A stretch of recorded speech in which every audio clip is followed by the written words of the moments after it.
चाचा का bioscope welcomes you.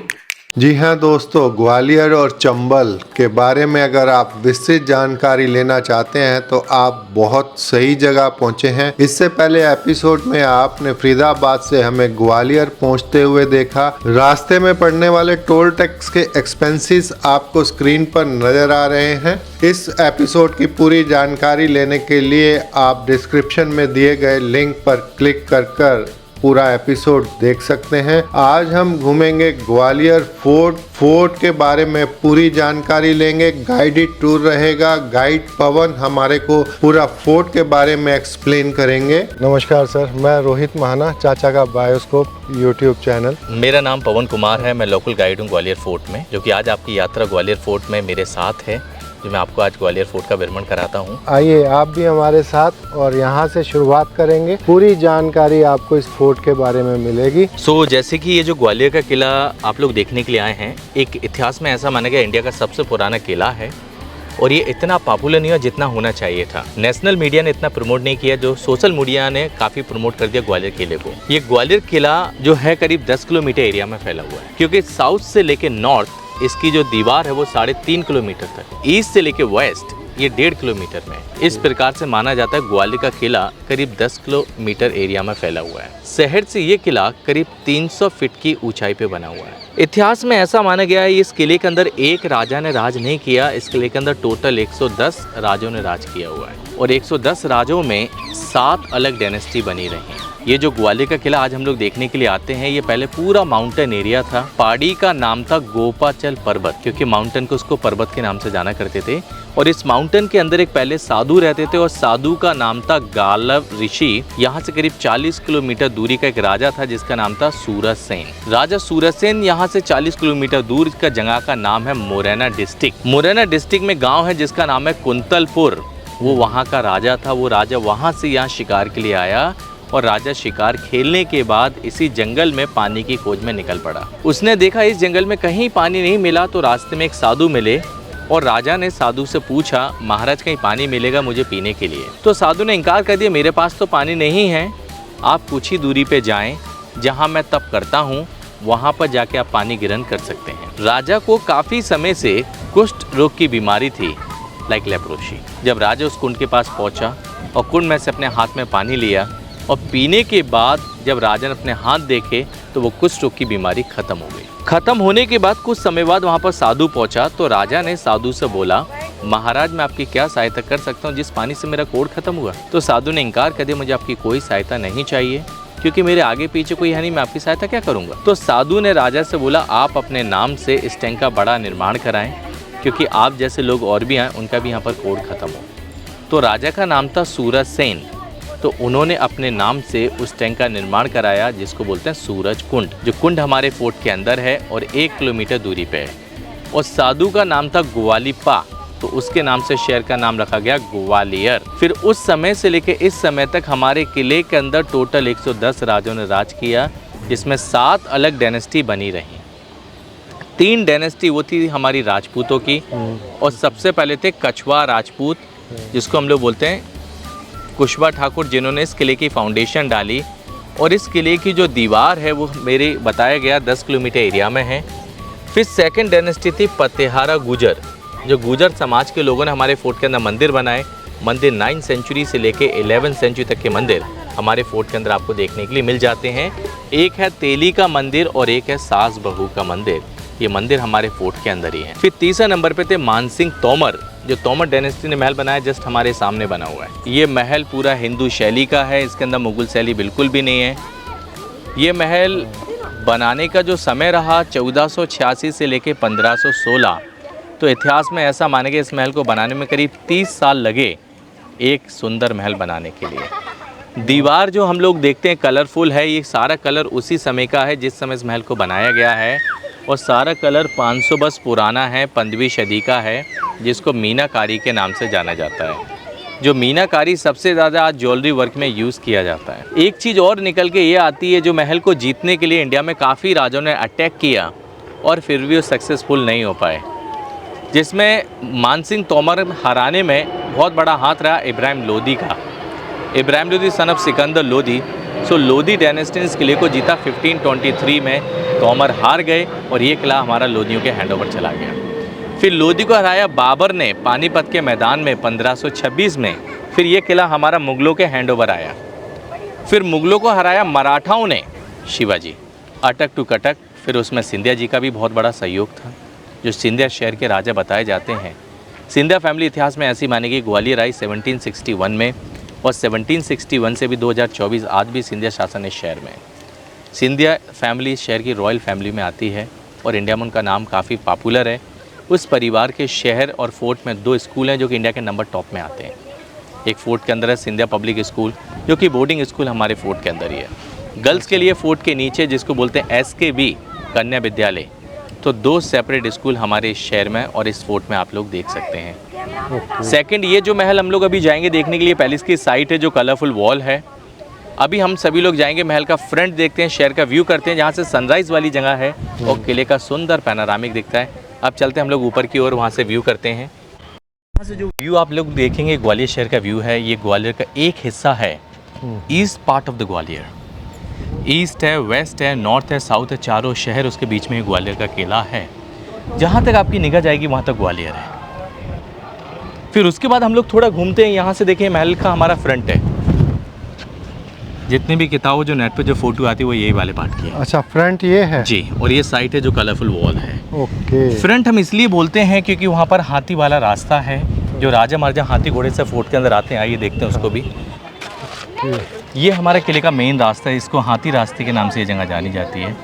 ये रास्ता पुराने शहर में जाके निकल जाता है। हमारे किले के अंदर 2 रास्ते आने के लिए, गाड़ी वाला एक पैदल वाला। ये गाड़ी रास्ता वो है जिससे ऑलरेडी आप लोग आ चुके हैं, जिसको बोलते हैं उरुवाई गेट। अच्छा। यहाँ से गाड़ी हमारे फोर्ट के अंदर आती है।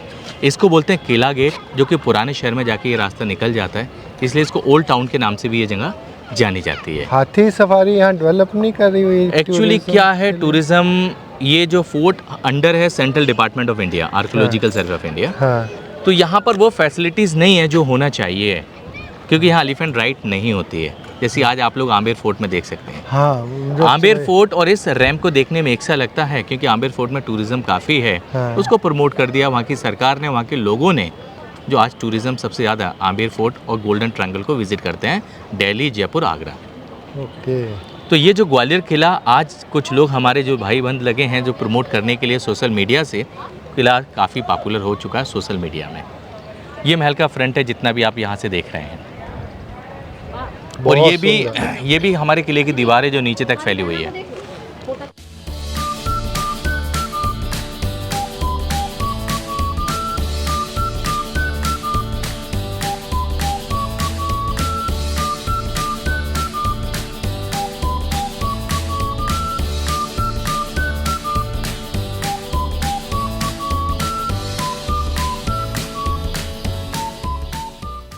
और ये सर अंग्रेज़ों का बंकर है जो पहले बनाया था गन बॉम्ब वगैरह स्टोर करने के लिए।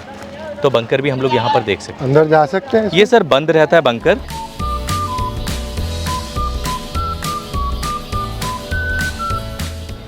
यहाँ पर हम लोग देखेंगे सर, ये पैलेस की वॉल के ऊपर काफ़ी एनिमल्स वगैरह बने हुए हैं। सबसे टॉप पे देखें अपन लोग, हाथी बने हुए हैं जाली के अंदर। हाँ, जाली में बने हुए हैं, बिल्कुल। फिर राइट साइड में देखें तो टाइगर और लायन भी बना हुआ है। फिर टाइगर और लायन के बाद येलो कलर में देखें तो डक्स बनी हुई हैं। और सबसे नीचे बॉटम वाली जो लाइन है वहाँ पर क्रोकोडाइल बने हुए हैं, जिसको आज हम लोग बोलते हैं मगरमच्छ। यहाँ पर ये चीज़ आप बिल्कुल बराबर से देख सकते हैं, ये नीचे मगरमच्छ वाली लाइन है। हाँ हाँ हाँ। और ये जो पार्ट है ना सर, ये पूरा ओरिजिनल है। ये 500 वर्ष पुराना है राइट वाला। हाँ। लेफ्ट वाला ये पार्ट रिपेयर कराया 1892 में। और ये जो बालकनी थी ना, ये राजा के बैठने के लिए थी। ये ग्राउंड पूरा पब्लिक के लिए, इसलिए इस जगह को बोलते हैं दीवाने आम, फॉर द आम पब्लिक।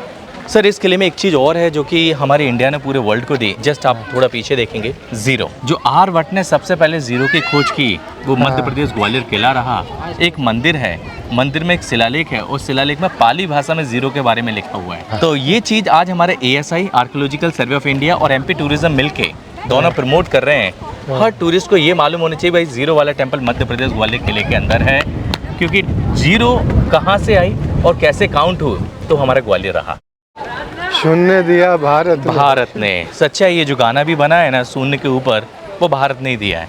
ये देखें नीचे मगरमच्छ वाली लाइन अपन एक बार और।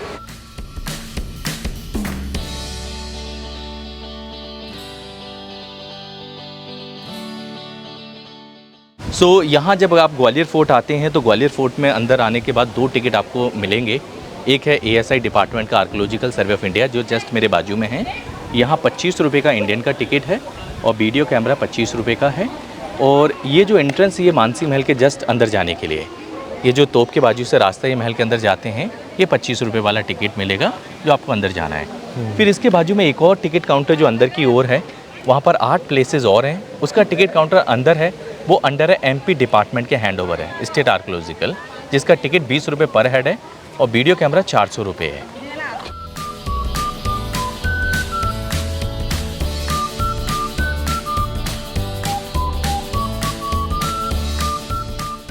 ये जो महल हम लोग जा रहे हैं देखने के लिए, राजा के सारे बॉडीगार्ड्स के लिए रूम थे, इसलिए इस पार्ट को बॉडीगार्ड रूम के नाम से जाना जाता है। आज गवर्नमेंट यूज़ कर रही है इसलिए इसको बंद करके रखा हुआ है। और ये राजा का, मैम अभी ASI ने उसमें कुछ मूर्तियाँ स्टोर करके रखी हैं, जो मूर्तियाँ हमारे हिंदू देवी देवताओं की कलेक्शन है जो इसी के अंदर है। और ये राजा का हाथी के लिए प्लेटफॉर्म था। जिस समय राजा कहीं शिकार के लिए जाते थे तो नीचे हाथी आके खड़ा होता था और राजा मानसिंह हाथी बैठकर शिकार के निकलते थे। सो उसी साइज़ का जो प्लेटफॉर्म बनाया गया इसलिए इसको एलिफेंट प्लेटफॉर्म के नाम से जगह जानी जाती है। अब आएंगे अपन महल के अंदर चलते हैं। ये महल का टाइमिंग था बनाने का 1486 से लेके 1516। इतिहास में ऐसा माना जाता है 30 साल लिए महल को बनाने में। सेकेंड नेम आपके सामने लिखा है मन मंदिर पैलेस इन राजा मानसिंह। ये ग्वालियर के राजा थे। आइए देखते हैं अंदर से।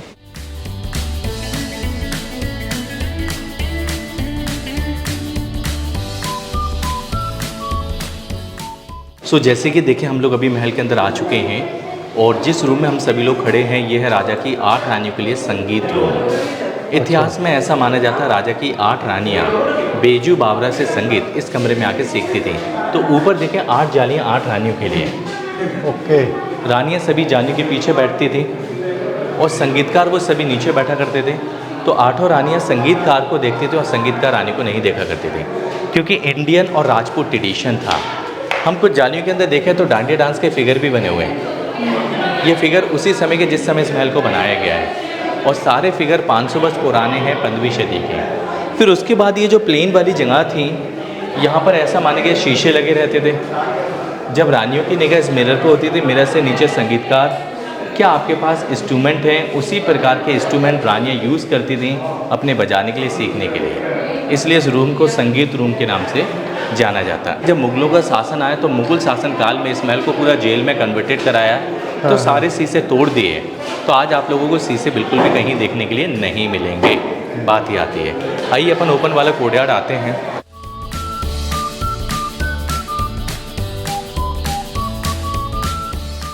ये राजा का था ओपन दरबार हॉल, जिसको हम लोग बोलते हैं दीवाने खास। अच्छा। हमारे यहाँ 2 होते हैं, दीवाने आम एंड दीवाने खास। तो यहाँ पे ये जो ऊपर बालकनी है वो राजा के बैठने के लिए। ये जो बालकनी है राजा के बैठने के लिए। फिर रानियाँ इन जालियों के पीछे बैठती है, इस तरह जालियाँ भी दी हुई हैं। और गेस्ट की बालकनी यहाँ पर दी हुई है। अच्छा। और मंत्री लोगों को राजाओं से डेली मिलना होता है, वो सभी नीचे फ्लोर में बैठते थे। तो ये सभी एक दूसरे से बात करते थे। और इसी कोर्टयार्ड में कुछ सिंबल हैं जो राजा से रिलेटेड हैं, क्योंकि आज से हम पहले जाए 500 वर्ष पहले तो जितने भी दरबार हॉल में सिंबल होते थे, जैसे 2 प्राइम मिनिस्टर बैठते हैं तो दोनों के स्टेट के सिंबल होते हैं। तो सेम ऐसे भी माना जाता है, यहाँ पर कुछ सिंबल थे जो कि यहाँ वॉल के ऊपर देख सकते हैं। सबसे पहले हम ब्रैकेट में देखें तो यहाँ पर मोर बनी हुई है। हाँ, ये सब मोर है। मोर इसलिए महल के अंदर बनाई गई है, पहले कोई खुशी का दिन हुआ करता था तो झंडे के ऊपर ये मोर छपी रहती है। तो फेस्टिवल के लिए मोर का उपयोग करते थे पहले। फिर इसके बाद सेकंड में उस कॉर्नर पे देखें हम लोग, सेकंड वाले कॉर्नर में देखें छोटा हाथी बड़ा हाथी है। और बड़े वाले में देखें तो 3 जानवर मिक्स है, जिसको बोलते हैं मैथोलॉजिकल एनिमल। बिल्कुल बिल्कुल। जैसे कि देखें हेड है जो एलिफेंट का है, जैसे ये देखो हेड है जो एलिफेंट का है, बॉडी देखे तो लॉइन की है, पैर देखे तो घोड़े का है। जिसको यूज़ करते हैं लड़ाई के लिए, जहाँ लड़ाई वगैरह छिड़ती है तो झंडे के ऊपर जानवर छपा रहता है। ये fighting animals use on the battlefield, so symbol of fighting और बैटल। और लास्ट मुंह तो हाथी का जी है, बिल्कुल राइट बात है। और एक चीज़ और देखें ना, ये नीचे का जो शेव है ना, ये एक टेल नहीं है, ये एक लैंप है जो मिसाल लोग लेके निकलते हैं ना। और बड़ा वाला हाथी छोटे वाले को अपने पैरों में दबा के लैंप के अंदर रखे हैं। इससे ये प्रेजेंट करता है, ये उस समय का सिंबल था फाइटिंग के लिए। सर लास्ट सिंबल ये था राजपूतों का, ये काफ़ी इंटरेस्टेड है, जिसको हम लोग बोलते हैं सनफ्लावर, ओके। क्योंकि सूरवंशियों का ये सनफ्लावर इस महल के अंदर आपको देखने के लिए मिल रहा है। फिर ये क्राउन था उनके राजपूतों का, जो उनके हेड के ऊपर छपा रहता था। तो राजपूत सिंबल भी हम लोग यहाँ पर देख सकते हैं। एक सिंबल इस कॉर्नर पर और सेकंड सिंबल उस कॉर्नर पर भी है। सेम यही है। यस, सेम चीज़ें हैं। अच्छा। एक चीज़ और देखें तो ये जो प्लेन वाली जगह थी, यहाँ पर शीशे लगे रहते थे। अच्छा। जब सूरज का रिफ्लेक्शन इन शीशों पे पड़ता था, शीशा रिफ्लेक्शन होकर सामने वाले कमरे में जाता था, अच्छा। ये लाइट का रिफ्लेक्शन के लिए। और वो जो रूम था ना, वो था शिव मंदिर, ओके। और 8 रानियाँ शिव जी की पूजा उस कमरे के अंदर किया करती थी। आइए अपन दरवाजे देखें, उसमें कुछ शिव जी से रिलेटेड चीज़ें देखने के लिए मिल जाती हैं। जैसे कि यहाँ पर देखें, ये विष्णु जी का चक्र बना हुआ है, ये तुलसी का पत्ते का शेप है। अच्छा। इसके बाद यहाँ पर देखो रुद्राक्ष की शैली है, पूरा रुद्राक्ष है। फिर इसके बाद हम लोग लेफ्ट एंड राइट में देखें तो हाथी बने हुए हैं। हाथी के पीछे वाले पैर के नीचे देखो फ्लावर लोटस बना हुआ है। लोटस है। तो ये प्रेजेंट करता है ये शिव मंदिर था। अब आइए अपन अंदर से देखते हैं। ये शिव मंदिर था राजा की 8 रानी के लिए, इसलिए इसको बोलते हैं मन मंदिर पैलेस। मन का मंदिर वो ये जगह थी, और राजा की 8 रानियाँ शिव जी की पूजा इस कमरे में आके किया करती थी। पूजा करने के बाद लोग जब मंदिर की परिक्रमा लेते हैं, तो ये परिक्रमा के लिए गैलरी बनी बैक साइड में, ये जो पूरी मंदिर की परिक्रमा के लिए। और मंदिर की सुंदरता के लिए, मंदिर की सुंदरता के लिए इन सभी कार्विंग के अंदर डायमंड और शीशे के टुकड़े लगे रहते थे। ओके। ऊपर जो रिंग्स हैं, जो कर्टन्स के लिए, पर्दे के लिए, हाँ। ये सभी पर्दे के लिए पहली वाले, और सेकंड ऊपर सीलिंग कर्टन्स के लिए। तो अच्छा। डबल आप यहाँ देख सकते हैं पर्दे का सिस्टम यूज़ किया जाता था। फिर ये जगह जब ऐसे इतिहास में ऐसा माना कि जब मुगलों के हैंड ओवर आई, तो उन लोगों ने इसको बेडरूम में भी कन्वर्टेड कर दिया। अच्छा। सो 15वीं सदी का मंदिर था, वो 16 से लेकर 17 तक इस रूम को बेडरूम में कन्वर्टेड किया हुआ है। अब बेडरूम में जो व्यक्ति सोता है उसको जगाएं कैसे, how is the alarm system.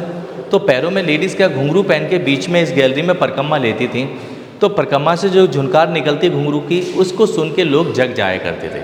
उसको बोलते हैं यहाँ पर जो अलार्म सिस्टम इस प्रकार से यूज़ किया जाता था।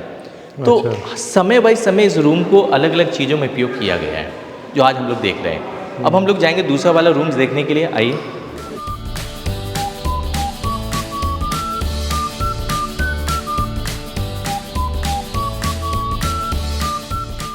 अब ये जो रूम आ गए जिसमें हम लोग, ये था राजा के समय का पेंटिंग रूम, जिस समय यहाँ दरबार लगता था। ये सामने जो दरबार हॉल था, तो कुछ लोग यहाँ पर बैठ के पेंटिंग वगैरह बनाते थे, इसलिए इस रूम को पेंटिंग रूम के नाम से जाना जाता है। फिर सामने वाला रूम है जो पेंटिंग का स्टोर रूम है, जो पेंटिंग को स्टोर करते थे। मतलब दरबार लगता था, पेंटर्स यहाँ उसकी पेंटिंग, पूरी चित्रकारी करनी है ना सारे लोगों की, कैसे उन्होंने यहाँ पर दरबार में कितने लोग आए, अच्छा। उनका नाम वगैरह सारा कुछ लिखा जाता है। ठीक है। और ये जो गैलरीज है, ये पूरी वेंटिलेशन के लिए, हाँ। हवा रोशनी अंदर आती रहे, तो गैलरी वेंटिलेशन के लिए भी बनाई है। इसके बाद ऊपर देखो, यहाँ पर ये जो आकार दिया है, ये पूरा नेकलेस का, बीच में एक पेंडल है काफ़ी बड़ा।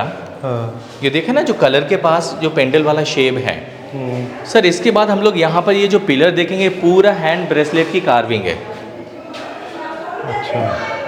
पूरे हैंड ब्रेसलेट की कार्विंग आपको देखने के लिए मिल जाती है। दोनों पिलर दिए हैं यहाँ पर। सेम चीज़ आप, सेम चीज़ ऐसे दूसरे वाले दरवाज़ों पे भी देख सकते हैं आप लोग। अब हम लोग जाएंगे महल के अंडरग्राउंड देखने के लिए। यहाँ से उतरते नीचे, यहाँ पर हम लोग जा रहे हैं। ये पूरे तहखाने के आकार में दिया, यहाँ पर सिंगल व्यक्ति क्रॉस हो सकता है, डबल नहीं हो। अच्छा। अब आइए अपन नीचे उतरते हैं।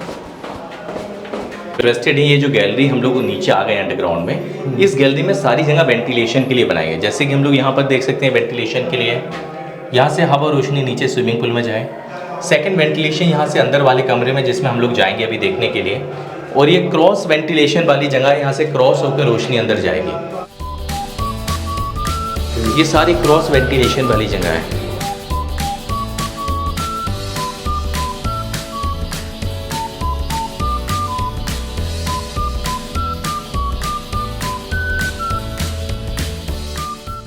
हम लोग अभी पहला फ्लोर अंडरग्राउंड आ चुके हैं, जिसको बोलते हैं -1। यूज़ होता था समर और विंटर में। जितनी बाहर गर्मी होती है उतनी ठंडा होता है, जितनी ठंड होती है उतना हीट होता था। और यहाँ पर राजा की 8 रानियाँ रेशम की रस्सियों से झूला झूलती थी। तो ये देखें यहाँ पर जो कुंदे बने हुए हैं, इस प्रकार से 8 कुंदे जो राजा की 8 रानियां रेशम की रस्सियों से झूला झूलती थी। अच्छा, ये चारों तरफ जी। इन पे रेशम की रस्सियां लगी रहा करती थी पहले। कुंडे। फिर ये जगह जब इतिहास में ऐसे मानी गई, जब मुगलों के हैंड ओवर आई तो इस रूम को कर दिया torture room and hanging room. अच्छा। इसी को यूज़ किया गया। और ये जगह, ये 500 वर्ष पुराना टेलीफोन वाली जगह थी। ये जगह टेलीफोन के लिए थी, यहाँ से राजा रानी को बात करने के लिए स्विमिंग पूल में। अच्छा। तो उस समय के टेलीफोन वाली जगह थी राजा रानी को बात करने के लिए। ये कनेक्टेड है -3 में। मतलब बोलना तो एक तरफ एक से बोलते हैं, एक से सुनते हैं, तो ये सिस्टम कनेक्टेड है -3 में। और सेकंड चीज़ एक और निकल के आती है, फिर ये जगह जब मुगलों के हैंड ओवर आई ना, तो उन लोगों ने इसको टॉर्चर रूम और हैंगिंग रूम में कन्वर्टेड कर दिया। जो लास्ट मुगल एम्परर था औरंगजेब ने अपने 2 भाइयों को यहाँ पर बंदी बनाया था, मुराद एंड दाराशिकोह। सो औरंगजेब ने अपने भाई मुराद को तो यहाँ पर फांसी दी, और दाराशिकोह को दिल्ली में चांदनी चौक पे हाथी के पैर से कुचलवाया, सिर काट कर औरंगजेब के सामने पेश किया। तो ये एक झूला घर के नाम से और एक फांसी घर के नाम से ये जगह जानी जाती है। आएंगे अब -2 में चलते हैं और नीचे। अब हम लोग सेकंड फ्लोर नीचे अंडरग्राउंड जा रहे हैं -2 में। ये वैसी गैलरी जैसे हम लोग -1 में आए। ऐसा लगता है जैसे हम लोग अंडरग्राउंड में देखने में एक सा लग जाता है, तो हम सोचते हैं एक जगह पहुंच जाते हैं दूसरी जगह, इसलिए इस जगह को भूल भुलैया के नाम से भी जाना जाता है। अब ये जैसे कि वेंटिलेशन हमने इससे पहले देखा था जब अंदर प्रवेश हुए, फिर दोबारा से आप वेंटिलेशन देख सकते हैं। ये जगह पूरी वेंटिलेशन के लिए, ये -3 के लिए। अच्छा। जो हम लोग बाद में जाएंगे। ओहो। अभी हम -2 में आ चुके हैं। और यहाँ ये जो रूम है, ये है राजा की 8 रानियों के लिए वेटिंग रूम। जिस समय राजा बाहर की ओर शिकार के लिए जाते थे, तो सभी रानी यहाँ पर बैठ के यहाँ से राजा का वेट करती थी और झंडे के ऊपर डिपेंड करती हैं। इसके बाहर एक झंडा प्लेटफॉर्म हुआ करता था, जहाँ पर राजा की 8 रानी उस फ्लैग के ऊपर डिपेंड होती थी। हमारे राजा बैटल में हार गए या जीत गए, तो वहाँ एक सेनापति अपने फ्लैग को चेंज करता रहता था। तो वो प्लेटफॉर्म हम लोग यहाँ से व्यू कर सकते हैं। फ्लैग के लिए अपन यहाँ से व्यू कर सकते हैं, नीचे फ्लैग वाली जगह है। आज वो इंडिया का फ्लैग है, पहले वहाँ राजा का फ्लैग हुआ करता था। जब राजा के 1523 में इब्राहिम लोदी की लड़ाई में शहीद हो गए, और इब्राहिम लोदी के सैनिकों ने महल के अंदर आक्रमण कर दिया रानी को उठाने के लिए। दरवाजे देखे आप छोटे बने हुए, इन दरवाज़ों के लेफ्ट एंड राइट में 2 लेडीज़ गार्ड स्टैंडिंग किए, जिनके हाथों में तलवारें थीं। जो भी महल के अंदर प्रवेश होता था सिर झुका के, तो उसकी गर्दन काट दिया करते थे। सो इस प्रकार से पूरे महल के अंदर छोटे दरवाजे सिर काटने के लिए, सिर झुकाने के लिए, अच्छा, दोनों चीज़ों में यूज़ किए गए। इसलिए छोटे दरवाजे पूरे महल के अंदर आपको देखिए। मतलब सिर काट कैसे? जैसे कोई भी अंदर प्रवेश होता है अन व्यक्ति, हाँ। तो लेफ्ट राइट में दासियाँ होती थी, हाँ। जिनके हाथों में तलवारें थी।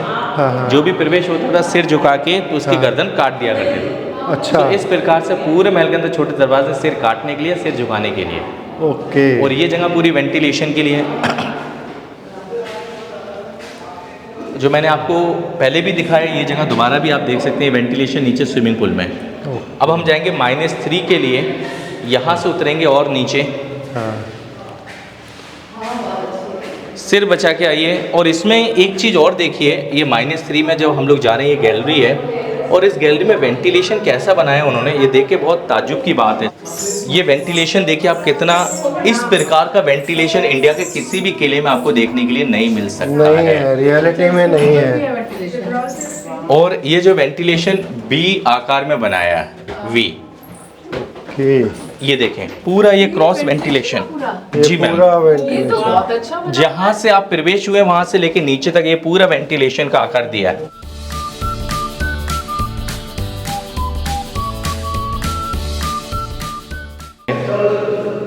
इसकी गहराई अभी 1 मीटर है, 1 मीटर चौड़ा है। और जिस समय राजा का शासन था, ये 10 फीट गहरा था, 10 फीट चौड़ा था, 10 बाई 10। ये सारे पिलर पानी के अंदर थे। उस समय राजा की 8 रानियाँ केसर में स्विमिंग करती थी। पानी में केसर डाला, आराम से स्विमिंग किया करती थी। जब राजा के मरने के बाद जब रानियों ने देखा राजा की मृत्यु हो गई, तो इस टैंक को खाली कराया और चंदन की लकड़ी से आग जलाई। और आग जलाने के बाद 8 रानी आग में कूद गई, आग में कूद गई। तो जिसको अपन लोग बोलते हैं जौहर, जो 8 रानियों ने जौहर कर लिया, इसलिए इस जगह को जौहर कुंड के नाम से भी जानी जाती है। फिर 1881 में ये जगह जब अंग्रेज़ों के हैंड ओवर आई, तो उन लोगों ने इसको छोटा कर दिया और भारत सरकार ने जाल डाल दी, कोई पर्यटक इसके अंदर गिर नहीं पड़े। ये बाद में है। फिर उसके बाद ये जगह टेलीफोन की है, जो हम लोगों ने ऊपर भी देखा, एक नीचे भी देख सकते हैं। और ऊपर वाली जगह ये पूरी वेंटिलेशन के लिए, जो हवा रोशनी अंदर आती रहे, ये टेलीफोन सिस्टम है। इसके बाद 2 फ्लोर और ऐसे मानेंगे और नीचे थे जो बंद है। इसके अंदर 2 फ्लोर माने -4, यहाँ रानियाँ ड्रेस वगैरह चेंज करती थी। और ऐसा माने -5, यहाँ पर काफ़ी बड़ा पानी का टैंक था जिसको अपन लोग बोलते हैं बावड़ी, रेन वाटर हार्वेस्टिंग। तो जो बावड़ियाँ थी पुरानी, वो गवर्नमेंट ने बंद कर दी। कोई भी चीज़ मैम इंडिया में गवर्नमेंट बंद नहीं करती, हमारे लोग उसको मिसयूज़ करते हैं, इसलिए गवर्नमेंट को मजबूरी में बंद करना होता है। नहीं तो इंडिया के हर किले खोलने गवर्नमेंट को बहुत ईजी होता है, बंद करना बहुत डिफ़िकल्ट हो जाता है क्योंकि लोग उसको मिसयूज़ करने लगते हैं। इसलिए मिसयूज़ नहीं हो तो वो भी खुले रहें, बात ही आ जाती है। अब आएंगे यहाँ से अपन ऊपर चलेंगे दूसरा कोर्टयार्ड में।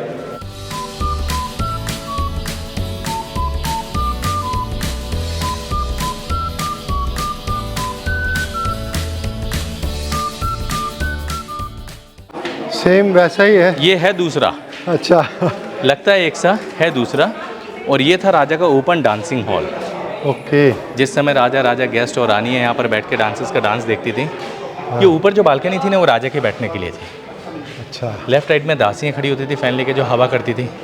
रानियाँ इन झरोके के पीछे बैठती थी, जालियों के पीछे। गेस्ट बालकनी ऊपर है। अच्छा, ओपन में जी, नहीं अम्ब्रेला था, टूट गया। फिर रानियाँ झरोके के पीछे। और ये जो ब्रैकेट है ना, इसके अंदर पहले दिए जलते रहते थे, ऑयल लैम्प। यहाँ पर शीशे लगे रहते थे, छोटे छोटे शीशे के टुकड़े यहाँ पर लगे रहते थे। इस ऑयल लैम्प का रिफ्लेक्शन पड़ता था उस गिलास पे, उसका रिफ्लेक्शन पड़ता था इस गिलास पे, रिफ्लेक्शन होकर रोशनी होती थी, बीच में डांसर डांस करती थी। राजा गेस्ट और रानियाँ सभी डांस लेडीज़ का डांस देखते थे। अब यहाँ पर एक चीज़ और देखें, ये डांसर्स अपने पैरों में पट्टे वाले घुंघरू का यूज़ करती हैं, घुंघरू की शैली है। जैसे कि हम अभी डांसिंग हॉल के कोर्टयार्ड में कुछ ऐसी चीज़ें देखेंगे जो कि इंडिया के काफ़ी किले में आपको देखने के लिए नहीं मिलती हैं। जैसे यहाँ पर देखें चाइनीज ड्रैगन बने हुए हैं। हाँ, और ड्रैगन के बाद ये छज्जा भी देखें तो चाइनीज शैली का आपको देखने के लिए मिल जाएगा। और इन छज्जों का कारण क्या था ये चीज़ बनाने का, 2-3 चीज़ें निकल के आती हैं। हमारा जो मध्य प्रदेश है वो मध्य भारत के नाम से जाना जाता है, सेंट्रल पार्ट ऑफ इंडिया। जो भी राजा महाराजा सेंट्रल पार्ट ऑफ इंडिया से निकलते थे, ईस्ट वेस्ट नॉर्थ साउथ, अपनी अपनी कला दिखाओ फिर आगे जाइए। ऐसा माने कि उस समय कुछ चाइनीज ट्रेलर्स यहाँ से गुजर रहे थे। जब उन्होंने देखा इस महल का निर्माण हो रहा तो राजा से परमिशन लिया और 2 चाइनीज शेप बना के छोड़ गए, जो आज तक हमारे महल के अंदर है। फिर इसी कोर्टयार्ड में डांसर्स के लिए ड्रेसिंग रूम भी बनाया। अच्छा। हाँ जी, ये डांसर्स के लिए ड्रेसिंग रूम था जहाँ डांसर ड्रेस वगैरह चेंज करती थी। अब यहाँ पर ऊपर देखें रिंग्स है जो कर्टन्स के लिए, और यहाँ पर शीशे लगे रहते थे। ये कर्टन्स हो गया। आराम से उन्होंने अपने मेकअप वगैरह करने के लिए, क्लॉथ कलेक्शन करने के लिए वो अंदर है। हाँ, पूरा क्लॉथ वगैरह कलेक्शन यहाँ करते थे, इसलिए इसको राजा के समय का डांसर्स के लिए ड्रेसिंग रूम था। डांस वहाँ होता था। और डांसिंग हॉल के जस्ट बिहाइंड में राजा का बेडरूम है। ओके। उस बेडरूम में बिना लाइट के एयर कंडीशन वाली जगह है। आइए देखते हैं उसको भी, सिर बचा क्या है। अब इस रूम में जिसमें हम लोग आ चुके हैं, ये है राजा मानसिंह का समर टाइम का समर बेडरूम। 1, 2, 3, ये 3 जगह जो बनी है, लोग तो इसको समझते हैं यहाँ से गोली चलाते होंगे। ये गोली चलाने के लिए नहीं है, ये राजा के समय के एयर कंडीशन वाली जगह हैं। अच्छा। क्योंकि इसमें पहले एक लकड़ी की रॉड फिटिंग करते थे और 2 लकड़ी की फैन। ओके। जो बड़ी वाली फैन होती थी महल के बाहर और छोटी फैन महल के अंदर। अंदर की जगह पे एक छोटा सा पानी का टैंक होता है जिसमें परफ्यूम मिक्स करते थे। ओके। अंदर खसखस की टटिया हुआ करती थी। कूलर उस समय का। जैसे ही हवा तेजी से चलेगी तो बाहर की फैन टर्न होगी, ऐसी अंदर की तो ठंडी हवा और स्मेल आएगी। सो बिना लाइट के 3 कूलर सिस्टम है, तीनों लाइन से बने हुए हैं। कूल अभी समय आ रही है। और इसके बाजू में सर ये जो रूम था, ये राजा का ड्रेसिंग रूम था, नॉट फॉर द डांसर्स, राजा का ड्रेसिंग रूम। ऊपर देखो सीलिंग कितनी सुंदर है, इंडिया के काफ़ी किलों में ये सीलिंग तो मिलेगी नहीं आपको। वाकई ये जो कार्विंग्स आप देखें तो इंडिया के काफ़ी किलों में आपको देखने के लिए मिलेगी नहीं। आप राजस्थान के जितने भी किले जाइए, इस प्रकार की जो कार्विंग्स नहीं मिलेगी। आप बात वही आ जाती है, जिस मुगल एम्परर ने किताब में लिखा है ग्वालियर का किला एक ऐसा माना गया मोतियों का हार, तो उसने कुछ देख के तो मोतियों का हार लिखवाया है। दोस्तों इस एपिसोड में हमने ग्वालियर फोर्ट के एक पार्ट मानसिंह महल को देखा और पवन जी ने मानसिंह महल के बारे में बहुत खूबसूरती से जानकारी दी।